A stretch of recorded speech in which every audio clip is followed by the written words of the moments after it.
The remains of Brian Kyle Plunkett were found in the state park near Grape Creek, but it all started right here on the side of 2288. Now, these complaints give details about the night of June 13th when Brian Plunkett and his girlfriend Kimberly Linthicum were leaving St. Angelo to move to Louisiana. They were on their way out of town when they met up with George Simmons. Plunkett and Linthicum had been dating, but Linthicum had also been seeing Simmons. Records show on June 13th, Kimberly Linthicum and George Simmons were planning to rob Brian Plunkett of his guns and cash. They thought Plunkett wouldn't resist their attempts to rob him, but he did. The two men fought, and according to Linthicum, Simmons put Plunkett in a stranglehold and continued to strangle him until he died.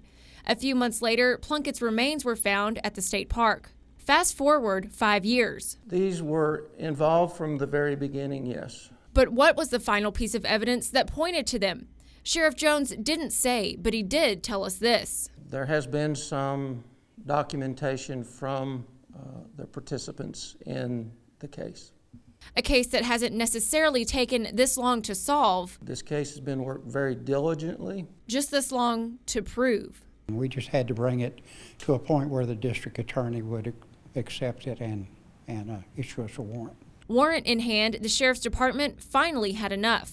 You have to meet all the elements that are in the particular crime that you're going to charge them with. Those requirements are met. Now the judicial system takes over, even though sometimes the evidence has been there the whole time. Sometimes the simplest answer is the correct answer. And two suspected killers in custody, proof of that answer. Simmons and Linthicum are both charged with murder, a first-degree felony. The next step is to be indicted by a grand jury, then the case goes to court. Sonora Scott, Fox News First.